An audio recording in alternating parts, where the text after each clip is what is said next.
Hey guys, কেমন আছো? আশা করি ভালো আছো। আবারও নিয়ে চলে এলাম নতুন একটা ভিডিও। ভালো লাগলে লাইক কমেন্ট করবেন আর সব বন্ধুদের কাছে ভিডিওটা পুরোপুরি শেয়ার করে দেবেন। আর পুরোপুরি ভিডিওটা দেখবেন, টেনে টেনে দেখবেন না, তাহলে কিছুই বুঝতে পারবেন না। যাই হোক, দেখো আমি এখানে ইলিশ মাছ নিয়ে এসেছি। ইলিশ মাছগুলো আজকের অনেক দাম ছিল, অবশ্য দাম দিয়ে কিনে এনেছি। অবশ্য বাবা এসেছিলো, তো বাবা অনেকদিন পরে এসছে, তার জন্য আজকে ভাবলাম একটু ইলিশ মাছ কিনে নিয়ে আসি। দেখতেই পাচ্ছি ইলিশ মাছগুলো বেশ বড় বড়, আবার খুব ছোটও না আর খুব বড়ও না। যাই হোক, ইলিশ মাছগুলো তাড়াতাড়ি করে আমি এখন রাতের বেলায় নিয়ে এসেছি, তো যার জন্য আমি ভালো করে আঁশ ছাড়িয়ে নিয়েছি। নিয়ে আর এটাকে আমি বটি দিয়ে ঝটপট করে কেটে নেবো। ইলিশ মাছের অবশ্য কিছু ফেলতে হয় না। যাই হোক, ছোট ছোট ইলিশ আমি আজকে গোটা গোটা রান্না করব। তাড়াতাড়ি করে কেটে নিলাম আমি।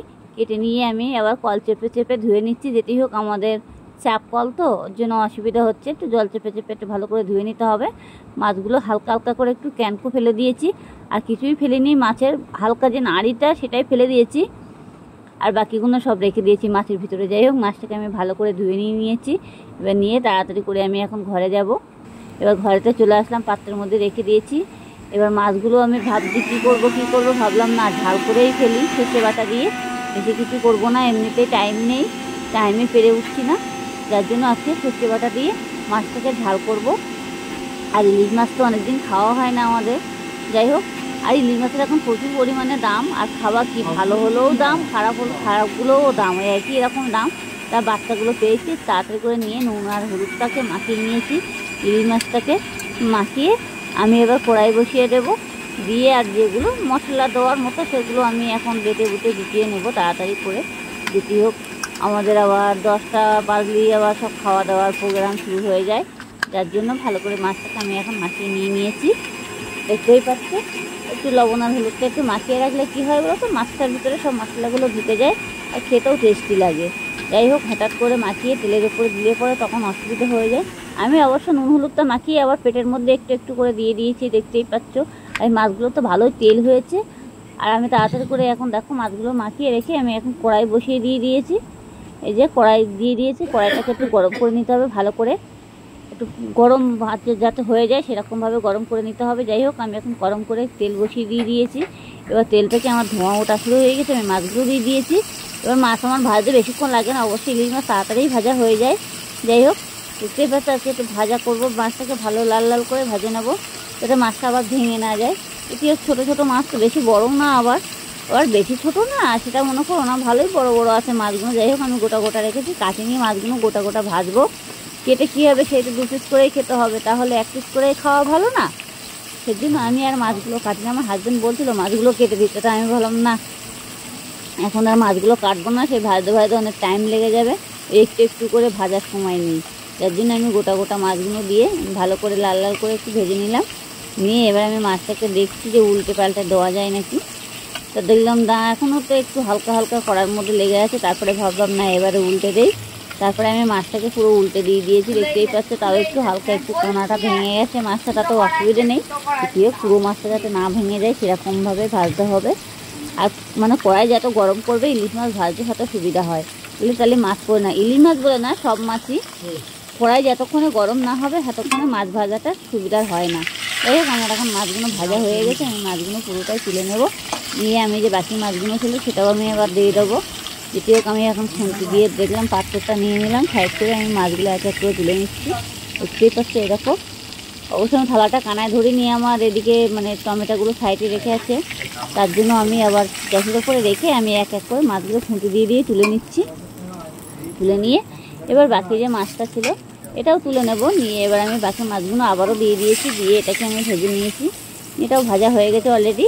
যাই হোক, মাছটা আমার পুরোপুরি ভাজা হয়ে গেছে। মাছগুলো এক এক করে পুরোটা তুলে নেবো, দেখে দেখে তুলবে, যাতে অনেক সময় আবার গায়েটায় না লাগে, সেরকমভাবে তুলে নেবে, অসুবিধা হবে না। আর ইলিশ মাছ ভাজার গন্ধটাই কি দারুণ বেরোচ্ছে, মনে হচ্ছে এত সুন্দর গন্ধ বেরোচ্ছে। যেটি হোক, আমি কালো জিরে ফোড়ন দিয়ে দিয়েছি তেলের ওপরে। কালো জিরে ফোড়ন দিয়ে এবার আমার যে টমেটো কুচি ছিল আর লঙ্কা, সেটা আমি তেলে দিয়ে দিয়েছি। দিয়ে নুন হলুদ আর হালকা একটু জিরে গুঁড়ো দেবো। যেটি হোক, এখনও আমি দিইনি, টমেটোটাকে ভালো করে ভেজে নেই, না হলে তো টমেটোর সঙ্গে পুরো মিশে যাবে, অসুবিধে হয়ে যাবে। সেই জন্য আমি আর পাখিটা এখন দিলাম না, আমি টমেটোটাকে ভালো করে দিয়ে দিলাম। এখন দিয়ে একটু গ্যাসটাকে বাড়িয়ে দিয়েছি, দিয়ে এটাকে ভালো করে নাড়াচাড়া দিতে হবে।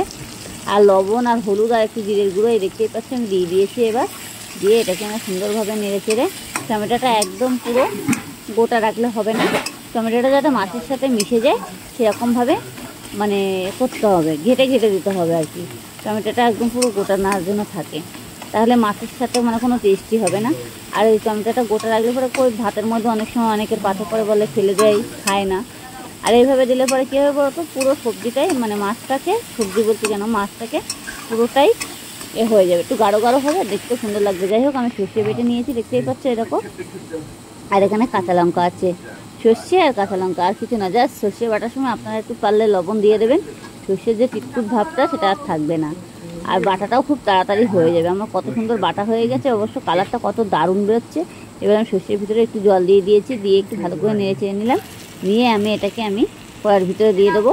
দেখো এবার আমি পুরোটাই দিয়ে দিচ্ছি, এই যে দিয়ে দিলাম। দিয়ে এবার আমার যেটুকু জল দেওয়ার মতো সেটুকু আমি দেবো।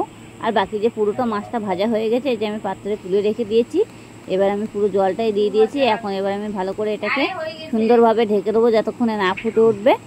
এবার ঢেকে দিয়ে দিয়েছি, দিয়ে আমি কিছুক্ষণ পরে আবারও খুলে নিলাম, নিয়ে দেখো এবার মাছটাকে আমি আস্তে আস্তে করে দেবো। সেইভাবে মাছটাকে দেবে যাতে গায়ে যেন না পড়ে যায়। অনেক সময় হাত দিয়েও দিতে পারো, অসুবিধা নেই। অনেক সময় হাত দিয়ে দিলে ঝোলটা গায়ে লাগার ভয় থাকে বেশি। যেতেই হোক, আমি পাত্রে ধরে আমি এমনি ঢেলে দিয়ে দিয়েছি। যাই হোক, আমি এক এক করে মাছগুলো চুবিয়ে দেবো ঝোলের ভিতরে, দিয়ে আমি কিছুক্ষণের জন্য আবারও ঢেকে দেবো যাতে গন্ধটা পুরোটাই ঝোলের ভিতরে চলে যায়। মানে গন্ধ খুলে রাখলে কী হবে, পুরো ঝোলটা গন্ধ বেরিয়ে যাবে, আর খেতেও কোনো মানে গন্ধ পাওয়া যাবে না। আর যাতে ঢেকে ঢেকে রান্না করবে তরকারি, সাথে গন্ধটাই মানে সুন্দর বেরোবে, খাওয়ার সময় মানে এত সুন্দর গন্ধ বেরোবে। আর এমনিতে ইলিশ মাছটা রান্না করতে খুবই টেস্টি, আর দেখেই মনে হলো গন্ধটা খুব দারুণ বেরোচ্ছে। যেতেই হোক, আমার ইলিশ মাছ তরকারিটা অলরেডি হয়ে গেছে। ঝোলটা দেখো এত তেল উঠেছে, মাছটা মনে হচ্ছে যে আমি বহুত পরিমাণে তেল দিয়েছি, ওইসব বেশি তেল দিইনি কিন্তু এখানে। মানে মাছটা এত তেল ছিল পেটের ভিতরে, ছোটো মাছ হলেও মানে খুবই স্বাদ। আর ভাজার সময় এত গন্ধ বেরোচ্ছিল, কি বলবো আপনাদেরকে। ছোটো মাছের স্বাদ হয় বেশি, অনেক সময় আবার বড় মাছের থেকেও খেতে ভালো লাগে। যাই হোক, আমার মাছের ঝোলটা পুরোপুরি হয়ে গেছে, আমি পাত্রের মধ্যে ঢেলে নিয়ে নিয়েছি, দেখতেই পাচ্ছ। ভালো লাগলে লাইক কমেন্ট করবেন, আর সব বন্ধুদের কাছে ভিডিওটা পুরোপুরি শেয়ার করে দেবেন।